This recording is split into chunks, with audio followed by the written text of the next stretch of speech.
ಬೇಲೂರು ತಾಲೂಕು ಅರಳಿ ಹೋಬಳಿ ಅಲ್ಗೊಟ್ಟ ಗ್ರಾಮ ಪಂಚಾಯಿತಿ ವ್ಯಾಪ್ತಿಯ ಕಿತ್ತವರ ಗ್ರಾಮದಲ್ಲಿ ಅಕ್ರಮ ಮದ್ಯ ಮಾರಾಟ ಮಿತಿ ಮೀರಿದ್ದು, ಇವಕ್ಕೆಲ್ಲ ಶೀಘ್ರವೇ ಕಡಿವಾಣ ಹಾಕಬೇಕೆಂದು ಗ್ರಾಮಸ್ಥರು ಆಗ್ರಹಿಸಿದ್ದಾರೆ.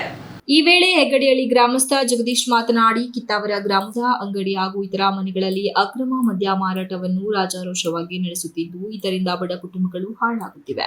ಜೊತೆಗೆ ಯುವಕರು ಇದರಿಂದ ಜೀವನ ಹಾಳು ಮಾಡಿಕೊಳ್ಳುತ್ತಿದ್ದಾರೆ. ಕುಡಿದ ಕೆಲಸಕ್ಕೆ ತೆರಳುತ್ತಿರುವ ಕಾರ್ಮಿಕರು ಇಲ್ಲಿ ಸಂಭವಿಸುವ ಕೆಲ ದುರ್ಘಟನೆಗಳಿಂದ ಮೃತಪಟ್ಟ ಘಟನೆಯೂ ನಡೆದಿದೆ.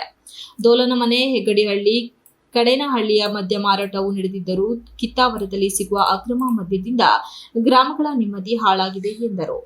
ದೋಲನಮನೆ ಗ್ರಾಮದ ಕಾಂಗ್ರೆಸ್ ಮುಖಂಡ ತಂಗರಾಜು ಮಾತನಾಡಿ, ಅಕ್ರಮ ಮದ್ಯ ಮಾರಾಟ ವಿಚಾರ ಅರಳಿ ಪೊಲೀಸ್ ಅಧಿಕಾರಿಗಳಿಗೆ ತಿಳಿದಿದ್ದರೂ ಯಾವುದೇ ಕ್ರಮ ಜರುಗಿಸಿಲ್ಲ. ದೋಲನಮನೆ ಗ್ರಾಮದ ಕಾಂಗ್ರೆಸ್ ಮುಖಂಡ ತಂಗರಾಜು ಮಾತನಾಡಿ, ಅಕ್ರಮ ಮದ್ಯ ಮಾರಾಟದ ವಿಚಾರ ಅರಳಿ ಪೊಲೀಸ್ ಅಧಿಕಾರಿಗಳಿಗೆ ತಿಳಿದಿದ್ದರೂ ಯಾವುದೇ ಕ್ರಮ ಜರುಗಿಸಿಲ್ಲ.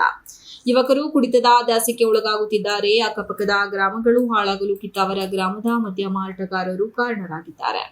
ತಕ್ಷಣವೇ ಅಕ್ರಮ ಮದ್ಯ ಮಾರಾಟಗಾರರ ವಿರುದ್ಧ ಕ್ರಮ ಕೈಗೊಳ್ಳದಿದ್ದರೆ ಉಗ್ರ ಹೋರಾಟ ನಡೆಸಬೇಕಾಗುತ್ತದೆ ಎಂದು ಕಿತ್ತಾವರ ಗ್ರಾಮದ ಮುಖಂಡ ಕೆಎಂ ಕುಮಾರ್ ಮಾತನಾಡಿ, ಕಿತ್ತಾವರ ಗ್ರಾಮದಲ್ಲಿ ಯಾರ್ಯಾರು ಮದ್ಯ ಮಾರಾಟ ಮಾಡುತ್ತಿದ್ದಾರೆ ಎಂಬ ಸಂಪೂರ್ಣ ಮಾಹಿತಿ ಅರಳಿ ಪೊಲೀಸ್ ಅಧಿಕಾರಿಗಳಿಗೆ ತಿಳಿದಿದೆ.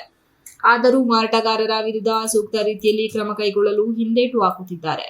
ಅಕ್ರಮ ಮದ್ಯ ಮಾರಾಟದಿಂದ ಶಾಲೆಯ ಆವರಣದಲ್ಲಿ ಖಾಲಿ ಪ್ಯಾಕೆಟ್ಗಳನ್ನು ಎಸೆಯುತ್ತಿರುವುದರಿಂದ ಇದು ವಿದ್ಯಾರ್ಥಿಗಳ ಮೇಲೆ ವ್ಯತಿರಿಕ್ತ ಪರಿಣಾಮ ಬೀರುತ್ತಿದೆ. ಸ್ಥಳೀಯವಾಗಿ ದೊರೆಯುತ್ತಿರುವ ಮದ್ಯದಿಂದ ವಿದ್ಯಾರ್ಥಿಗಳು ಕುಡಿದೇ ಶಾಲೆಗೆ ಹೋದ ಘಟನೆಯೂ ನಡೆದಿದ್ದು, ಇದು ಅಕ್ರಮ ಮದ್ಯ ಮಾರಾಟದಿಂದ ಉಂಟಾಗುತ್ತಿರುವ ಗಂಭೀರ ಪರಿಣಾಮವಾಗಿದೆ. ಭವಿಷ್ಯದ ಪ್ರಜೆಗಳು ಇಂದು ಕುಡಿತದ ಚಟಕ್ಕೆ ಬಲಿಯಾಗುತ್ತಿದ್ದಾರೆ ಎಂದರು. ಸರ್, ನಮ್ಮ ಜಗದೀಶ್ ಅಂತ ಹೆಗ್ಗಡಿಹಳ್ಳಿಯಿಂದ. ಸರ್, ನಮ್ಮ ಊರಲ್ಲಿ ಏನಾಗಿದೆ ಅಂದರೆ, ನಮ್ಮೂರಲ್ಲಿಲ್ಲ, ಪಕ್ಕದ ಊರಲ್ಲಿ ಕಿತ್ತಾವರದಲ್ಲಿ ಎಣ್ಣೆ ಮಾಡ್ತಾರೆ ಸರ್. ಎಣ್ಣೆ ಕಡೆಯಿಂದ ಸಣ್ಣ ಮಕ್ಕಳಿಂದ ಹಿಡಿದು ದೊಡ್ಡವರಿಗೆ ಕುಡಿದು ಹಾಳಾಗಿದ್ದಾರೆ. ಕೆಲಸಕ್ಕೆ ಹೋಗೋರೆಲ್ಲ ಬೆಳಗಿಂದೆಲ್ಲ ಕುಡ್ಕೊಂಡು ಹಾಳಾಗ್ತಾ ಇದ್ದಾರೆ ಸರ್. ಹಾಗಾಗಿ ದಯಮಾಡಿ ಈ ಎಣ್ಣೆನ ಸ್ಟಾಪ್ ಮಾಡಬೇಕಂತ ಅಧಿಕಾರಿಗಳಲ್ಲಿ ನಾನು ಕೇಳ್ಕೊಳ್ತೀನಿ. ಭಾಳ ಒಂದು 10 ವರ್ಷದ ಮೇಲಿಂದ ನಡೀತಾ ಇದೆ. ಪೊಲೀಸಿಗೆ ಹೇಳಿದ್ರೆ ಪೊಲೀಸವ್ರು ಬರ್ತಾರೆ, ಹೋಗ್ತಾರೆ, ಅವ್ರು ಏನು ಕ್ರಮ ಕೈಗೊಂಡಿಲ್ಲ.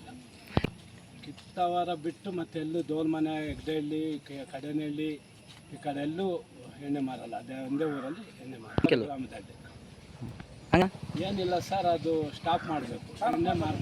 ಎಣ್ಣೆ ಮಾರಬಾರ್ದು ಅಂಗಡಿಯಲ್ಲಿ. ಯಾವ ಮಟ್ಟಕ್ಕಿದೆ ಇದಾಗಬಾರ್ದು. ಇದರಿಂದ ದಯವಿಟ್ಟು ಅವ್ರ ಭವಿಷ್ಯನ ಹಾಳಾಗುತ್ತೆ. ನೀವು ಖಂಡಿತ ಕಠಿಣ ಕ್ರಮ ತಗೋಬೇಕು. ಇದು ನಮ್ಮ ಆಗ್ರಹ. ಮನವಿ ಕೊಟ್ಟಾಗಿದೆ. ಇದುವರೆಗೂ ಇದು ಆಗ್ರಹ ಮಾಡ್ತಿದ್ದೀವಿ ಎಲ್ಲ ಸೇರಿ ಗ್ರಾಮಸ್ಥರ ಪರವಾಗಿ.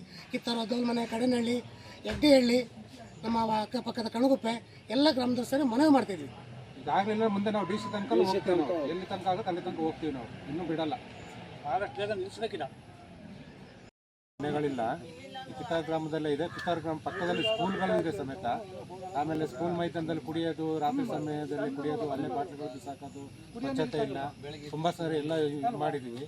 ಅದು ರಾತ್ರಿ ಟೈಮಲ್ಲಿ ಯಾರು ಬರ್ತಾರೆ, ಯಾರು ಕುಡಿತಾರೆ, ಯಾರು ಹೋಗ್ತಾರೆ ಅಂತ ಹೇಳೋಕ್ಕಾಗಲ್ಲ. ನಮ್ಗೆ ಗೊತ್ತಾಗಲ್ಲ. ಆ ಮಾರೋದನ್ನ ಆದಷ್ಟು ತಡೆಗಟ್ಟಿ ನಿಲ್ಲಿಸಬೇಕು. ಯಾವುದೇ ಪ್ರೂಫ್ ಇರುಗಳಿದ್ರೆ ಮಾರ್ತಾರೆ. ಪ್ರತಿ ರಾತ್ರಿ ಹಗಲು ಇಲ್ಲದೆ ಮಾರ್ತಾರೆ. ಬೆಳಗ್ಗೆ 5 ಗಂಟೆಗೂ ಸಿಗುತ್ತೆ, ರಾತ್ರಿ 12 ಗಂಟೆ ತನಕ ಎಲ್ಲ ಸಿಗುತ್ತೆ. ಅದರಿಂದ ತುಂಬ ಯುವಕರು ಸಮೇತ ಹಾಳಾಗ್ತಿದ್ದಾರೆ. ಎಲ್ಲ ದುಡಿಯೋ ಮಕ್ಕಳೆಲ್ಲ ಭವಿಷ್ಯ ಎಲ್ಲ ಹಾಳಾಗ್ತಾ ಇದೆ. ವಿದ್ಯಾಭ್ಯಾಸ ಮಾಡೋ ಮಕ್ಕಳು ಸಮೇತ ಹಾಳಾಗ್ತಿದ್ದಾರೆ. ಸ್ಕೂಲ್ ಅಕ್ಕಪಕ್ಕ ನಡೀತಿರೋದ್ರಿಂದ ಅದನ್ನು ಸ್ವಲ್ಪ ಕ್ರಮ ತಗೊಂಡು ಆದಷ್ಟು ಬೇಗ ಇದು ಮಾಡ್ಕೊಂಡು ಇದೇ ನಾವು ಹೋರಾಟ ಮಾಡ್ತೀವಿ. ಈ ವೇಳೆ ಕಿತ್ತಾವರ ಹಾಗೂ ಹೆಗ್ಗಡಿಹಳ್ಳಿ ಗ್ರಾಮಸ್ಥರು ಇದ್ದರು. ರಂಜಿತ್ ಕುಮಾರ್, KSTV 46 ನ್ಯೂಸ್ ಕನ್ನಡ, ಅರಳಿ. You are watching TV 46 News Kannada.